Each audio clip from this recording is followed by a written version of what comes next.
Welcome back, ladies and gentlemen. It's time now for the nation's sharpest opinion. The world is on edge, ladies and gentlemen. Israel says it will extract a price from Iran when the time is right. America has increased its deployment and moved troops to the Middle East. Iran's attack on Israel, whether in retaliation of the attack on its consulate in Damascus or in retaliation towards a trigger they have waited for, has destabilized the entire region. As I see it, this is a significant moment because Iran, which has through time since its establishment as the Islamic Republic of Iran in 1979, never got into a direct escalation with Israel. And in that case, this is a first. But to think that Netanyahu will not go with the advice of his war cabinet to respond, to think that he will cave in despite the US being very proactive since the attack, is also hoping against hope. He's also under political pressures, domestic pressure. My view is that there will be an Israeli response in some form. But the larger concern is whether this moment will trigger a World War III. Because let's remember, both World War I and World War II began as regional conflagrations between nations. World War I was between two kingdoms before becoming a full-blown international conflict. My view is that we cannot rule out an escalation. We have to watch extremely closely because on both sides are very, very militarized and very, very determined nations. Let's take a look.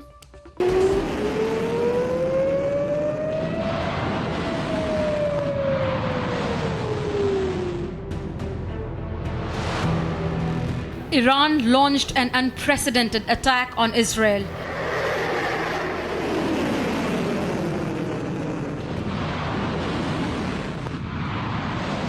It fired around 350 projectiles at Israel, bringing in a new phase of tension, uncertainty, and confrontation in the Middle East.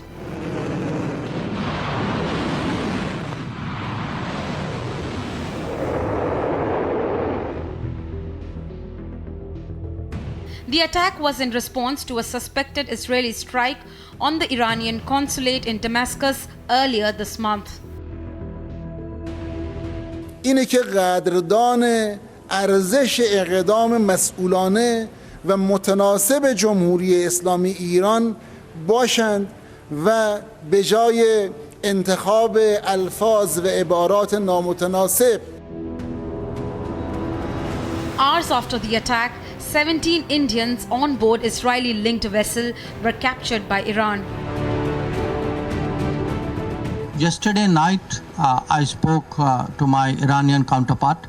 We are making the point to the Iranian government that these people should be released, that they should not be detained. You know, I would absolutely press for these people to come back to India. Israel has accused Iran of spreading terror. On Saturday, Iran itself overtook a Portuguese boat. And on that Portuguese boat, because it's an international trading route, there are 17 Indian sailors on it that are now being held by Iran. They're terrorizing the region. They're terrorizing, other countries as well. India shares deep strategic ties with Israel and Iran for decades, and it has been able to balance between the two sides. Israel happens to be one of the biggest defense suppliers to India. The partnership between the two countries has upscaled ever since Prime Minister Modi came to power. On the other hand, India's relationship with Iran is older. The Islamic nation, one of India's prime oil supplier. Is the Israel-Iran war a new headache for India? Is India caught in the middle again? Let's debate.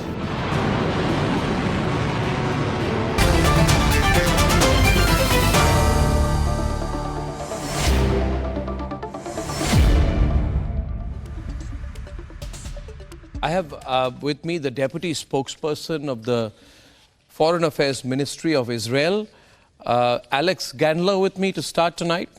Mr. Gandler, in this case, how do you view things panning out? Your technology has been very effective against the Iranian missile attack. But, the Iranians are unlikely to let go.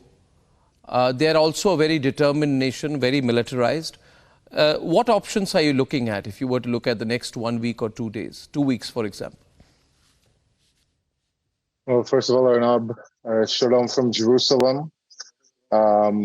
Yes, I'm standing here on my balcony, to be honest. I'm standing here exactly where I stood on Saturday morning at around 1 in the morning, 1:40 in the morning, looking upwards at the sky and seeing projectiles shot over Jerusalem.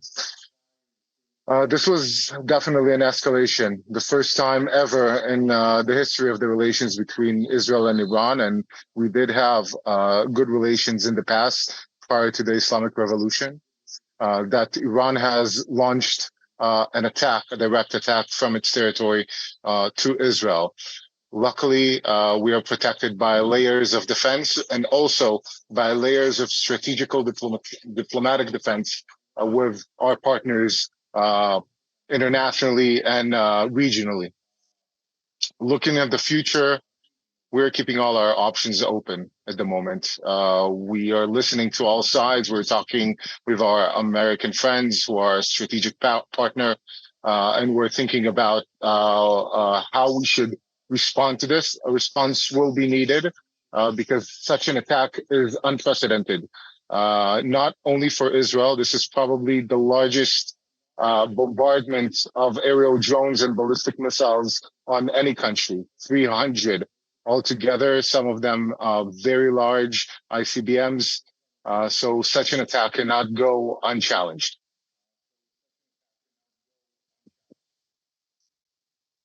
Two follow-ups. First, Alex, you are saying that this cannot go unchallenged, but the Iranian attack was in response to the Israeli airstrikes, destroying the Iranian embassy's consular annex in Damascus. I think that happened on the 1st, and it killed or wounded everyone inside. So Iran says that this bombardment of theirs is only a response to the April 1st airstrike. So in a way, it's 1-1. Why take this further? Well, first of all, I can't comment or relate to any such bombardment. From my understanding, it wasn't a consular annex. As someone who has served in diplomatic missions abroad, I'm very well aware of how you describe a consulate or an embassy. From my understanding, that building was a building that wasn't part of the Iranian embassy. But 1-1 is not something that we're counting. I don't think that any nation across the world would have stood still if its land was targeted with 300 missiles, drones, ICBMs, cruise missiles, and so on. This is an unproportional response or attack by Iran. By the way, in the past, if we're mentioning diplomatic missions, please allow me to talk a bit about history. In 1990, Iran bombed the Israeli embassy in Buenos Aires. In the 2000s, most Indian viewers might probably remember the explosion in one of our diplomats' car, injuring his wife, who is receiving treatment to this day. In 1994, the explosion of the Amia building in Buenos Aires as well, and the 2012 explosion that killed Israeli tourists in Bulgaria, all carried by Iran and its proxies, Hezbollah.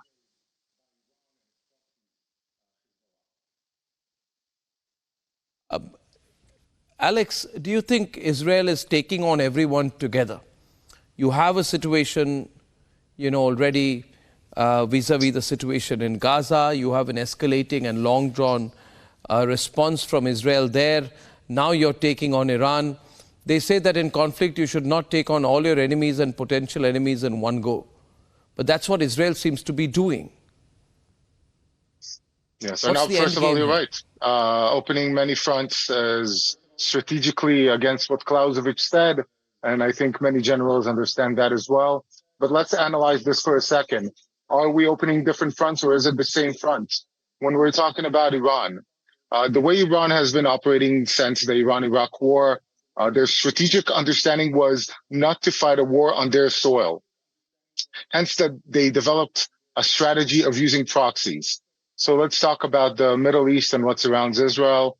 To the north of us in Lebanon, we have Hezbollah. To the east, Syria and Iraq, we have Hezbollah and Hezbollah Tahrir and other factions. You have them also in Afghanistan and Pakistan, where Iran is operating proxies. Houthis in Yemen and Palestinian Islamic Jihad and Hamas are also funded by Iran in Gaza. So if there is a war, and there has been a Cold War with Iran for many decades now, it has become a bit warmer. The fact that they have decided to bomb Israel and shoot all those rockets at us is just an escalation on their part. We're not looking at different fronts. We're talking about one front, about Iran, and it's not just Israel. You saw probably that during Saturday, a coalition of nations stood up to Iran and what it is doing. It's not just against Israel. What we're seeing is something belligerency against the entire world. We are just the victim of this specific action. But at the end of the day, the destabilization is all around the world.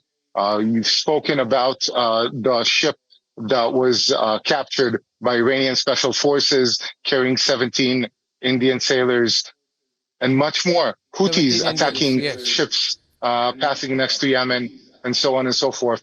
This is Iran waging a war against many nations, not just against Israel. Alex, thank you very much. We'll keep following up from Republic. Thank you very much. That's Alex Gandler, ladies and gentlemen. I'm also joined by General Bakshi right now and Colonel Jonathan Conricus of the Israeli Defense Force, IDF. Along with them is Fateme Karim Khan, senior journalist live from Tehran in Iran, and Babak Herawi, journalist and political analyst of the Middle East and Iran. He's joining us from Los Angeles.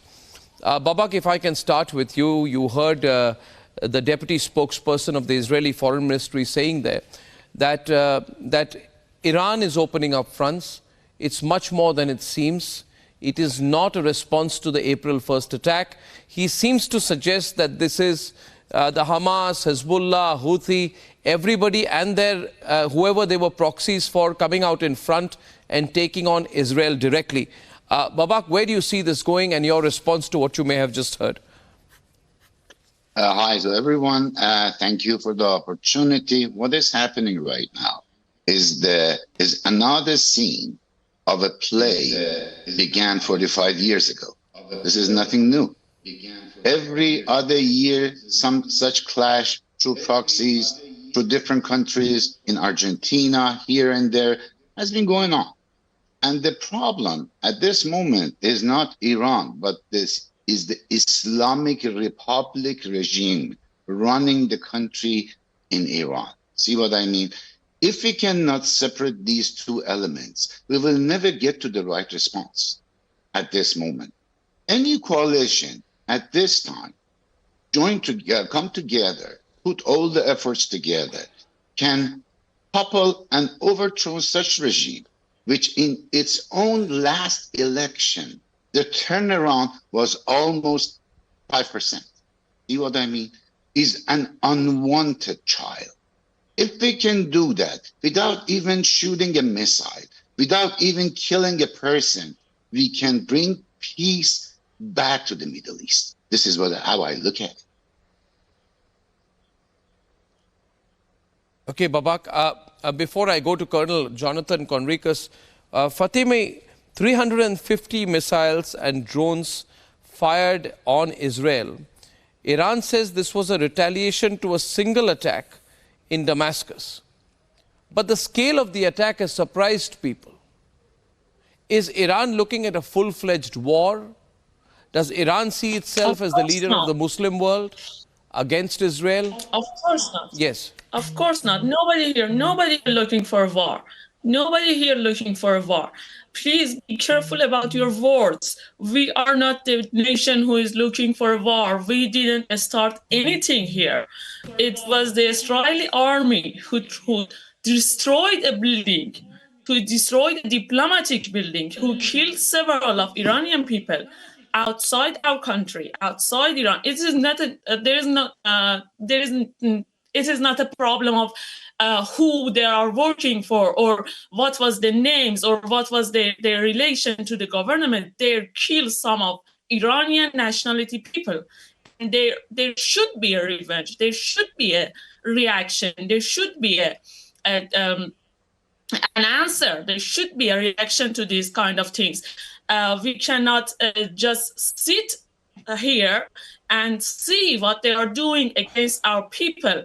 Our Islamic Republic government is not something against Iran, against Iranian people. It may do something that we do not like here or there, but it has a rule. It has it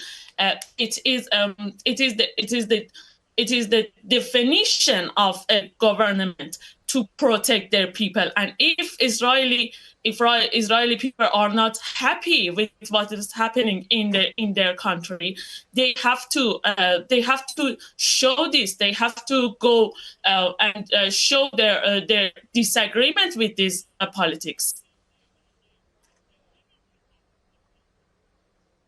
No, I'm just surprised at the scale of the response. Colonel Jonathan, let me draw you in here.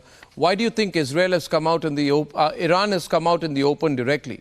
So far, of course, there were the proxies, the Hezbollah, Houthi. They were working through proxies, but now there's a direct attack. What is the strategic intention here? And what is Israel going to say, okay, we are going to hold ourselves back? Or is it going to wait for timing? Can it afford to escalate it further and take on everybody at the same time?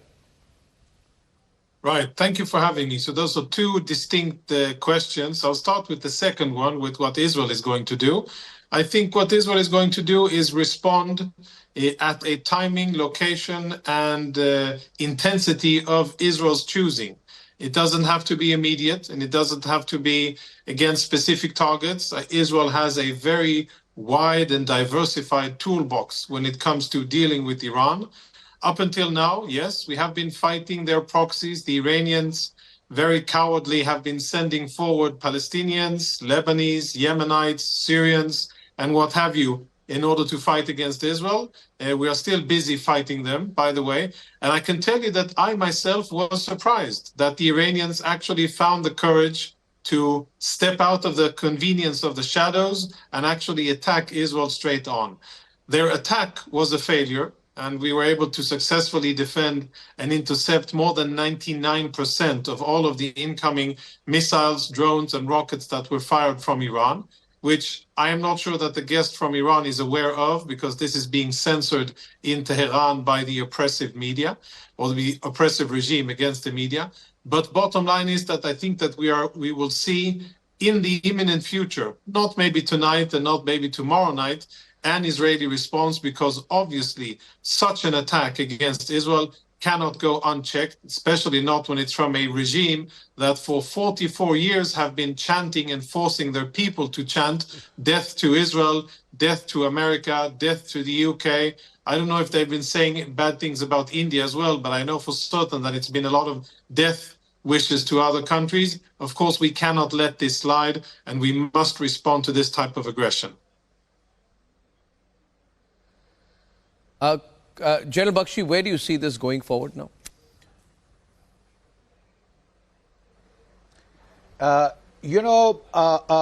Arnab, there has been a paradigm shift in the situation in the Middle East, as the other speakers have very rightly highlighted.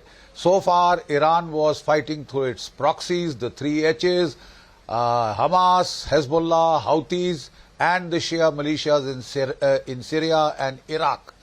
Now it has chosen to fight directly, and from what we learn from Iranian sources, they are saying it is in retaliation for the attack on their consulate compound in Syria, where a number of their top military officials have been killed. Total 11 have been killed in that particular strike.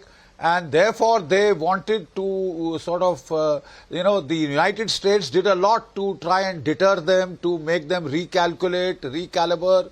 The American Central Command Chief, Corilla, he personally came down to Israel.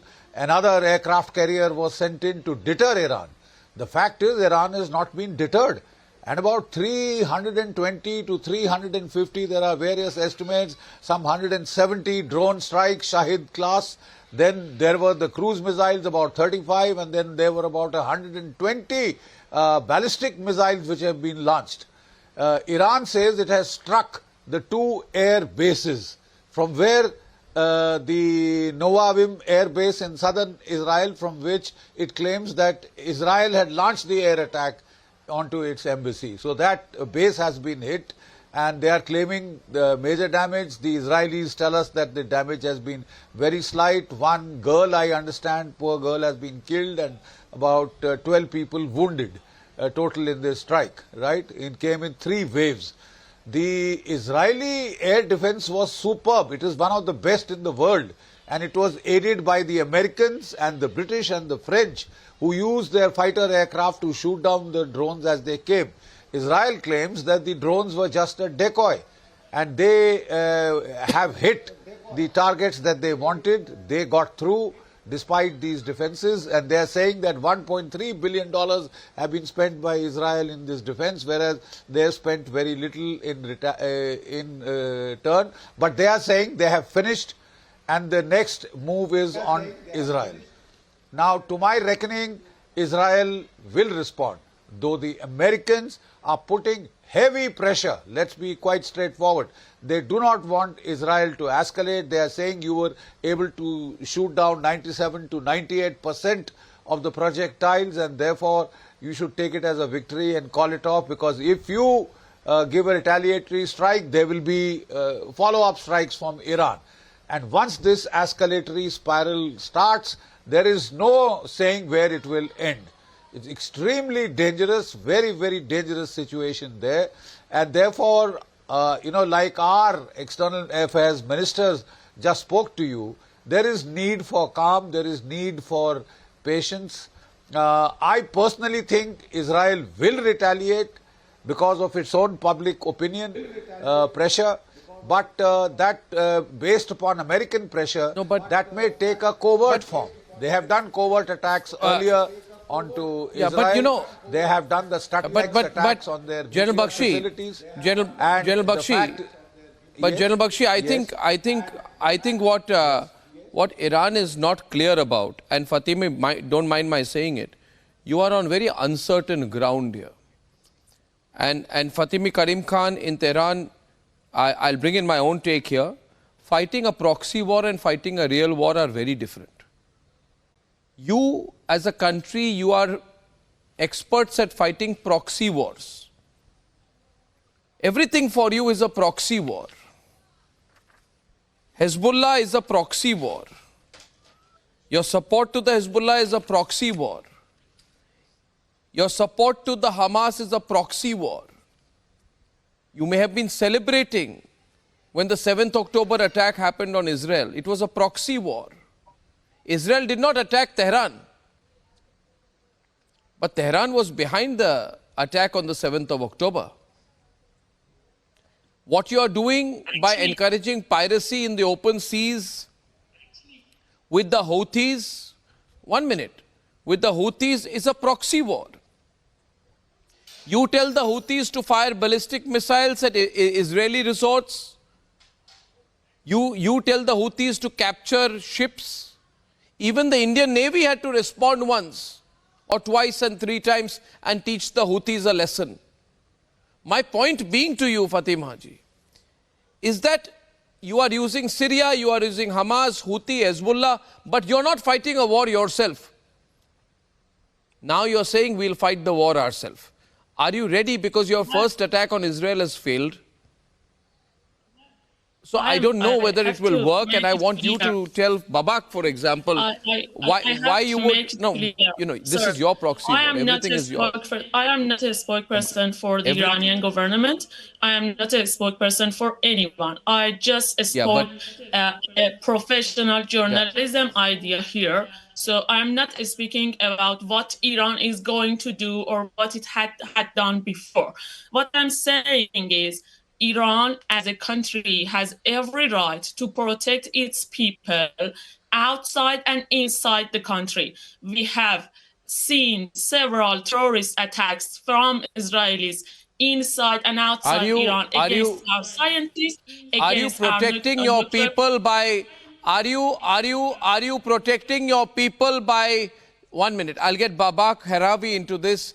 Babak, is Iran protecting its people by supporting the Hamas, by supporting and financing the Houthis, by supporting piracy in the open seas? They're killing their own Babak people. Heravi, responding to Fatemi. They are starving their own people by just sending the hard-earned currency to all these terrorist groups from Africa, Boko Haram, name it, Kataib. In Iraq, there are 3 types of these groups. Al-Najaib, Al-Kataib, whatever. You go to Yemen, you go to Syria. War in Syria was financed by the Islamic Republic. Okay? There is a reason when the inflation in Iran right now at this moment is over 10,000%. What is the reason? Because all the hard-earned money is being pumping through all the channels to the terrorists to purchase, to buy arms, to buy like ammunition, to buy all the equipment, explosives, and kill innocent people. It's as simple as that. There's nothing around it. Islamic Republic is not protecting its citizens. You cannot blame Iran for whatever happened in and outside the regime. It is not. There is not. Iran is not responsible for whatever terroristic attack inside and outside. That's what she said. That's not the reality. There is some ties. That's not the reality, ma'am. No. This is the regime's propaganda you're repeating. This is the parrot style. No. When Iran is financing, Qasem Soleimani was the head of financier of all the terrorist groups in Iraq, all Shia Muslims. When your own minister said, at the time of Saddam Hussein, we just purchased thousands of bombs. His interview is out there, and we distributed all over southern Iraq before the war. This is terrorism. This is spreading terrorism. This is bedding for terrorism, for killing innocent people. Are we going to speak about what is happening right now between Iran and Israel? Or we are going to repeat the 44-year history? Why do you go to a consulate? You tell me, what is a consulate? Why a person would go to a consulate?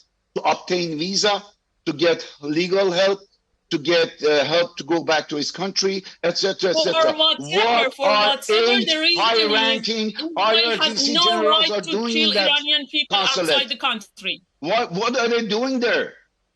What are they cooking there? Is it whatever the reason is. Syria is not our country, man. Sorry, let me finish. You are not answering. For whatever the reason, Iranian nationalities are outside the country or inside, for whatever reason, no other country has the right to kill them. Hold on a second. Do you know what IRGC stands for? IRGC. Do you know what does it stand for? Huh? Islamic Republic Guard Corps. There's no Iran in it. Okay? IRGC, the moment established, its name is Sepah, Pasdaran Enqilab Islami. The debate is not about Iran's even history. In the name. The debate is not about Iran's history. I'd like to... Let me just get in Colonel Jonathan in this, please. Colonel Jonathan, if I can get you into this now. Colonel Jonathan, we were waiting for, the world is waiting for the situation in the Middle East to settle down. And this is going to cause a lot of global concern. Therefore, the Americans will put in pressure as well. This is not good for the global economy if this conflict truly escalates and spins out of control. So have the Americans managed to convince you to pull back a little? You can make the statements but not take it any further? Yeah, I think that sometimes, when you have a bad tooth, you need to endure some pain in order to get it out. And the fact that you're going to endure some pain with the dentist doesn't necessarily mean a bad thing. It is a necessary minor evil in order to deal with a bad situation. And in this metaphor, the bad situation is Iran, the Islamic Republic of Iran. Its actions, its state sponsoring of terror, its belligerent activities across the entire Middle East, specifically against Israel, but not only in Israel, overturning local regimes in Iraq, strifing sectarian violence in Syria and in Lebanon, and fueling civil war in Yemen, and of course funding terrorist organizations in Gaza. So the fact that many people prefer quiet now, I think, when there's a problem, when your tooth is aching, you don't want quiet. You want to take care of the issue and you want to make sure that it doesn't become any worse. That's where we are now. That's where Israel is. And for all of the people who are telling Israel that you must or that you should exercise caution and restraint, we have been extremely restrained for decades. For 44 years, the mullahs in Iran have been screaming death to Israel. And for many decades, they have been arming and equipping terror organizations against us. Many Israeli civilians have died at the hands of Iranian weapons provided to Hamas, Hezbollah, and others. And I think that enough is enough. Israel needs to break free of this noose of terror organizations that Iran has funded and placed along our borders. And it is high time that we take the opportunity now, when finally Iran has summoned the courage to step out of the shadows, to actually confront Iran. There are many targets in Iran, and there are many things that Israel can do. And what I would think that Israel will be doing is either going after the nuclear program or going after Iran's capacity to continue to fund these malign terrorist activities across the Middle East, so as they're sourcing equipment, for instance, ports where oil is exported from and petrochemical products are exported from, by the way, violating international sanctions. And maybe that will be a target. But whatever happens, I do not think that Israel will let this slide. Whatever countries and organizations and even our closest friends will tell us and ask us to do, I think that once Iran fired 350 rockets and missiles, we crossed that Rubicon, and this aggression must be met with a firm, clear Middle Eastern response. Well, this without doubt is going to escalate. Viewers, for those thinking of this as new, look at it another way. What is happening now is only a formalization of what has been a battle ongoing between Israel and Iran. It is just that Iran has worked through proxies so far, and now it is coming out in the open. But when it does, governments and militaries get involved, so it takes on a very different dimension from when Iran can blame it on non-state actors.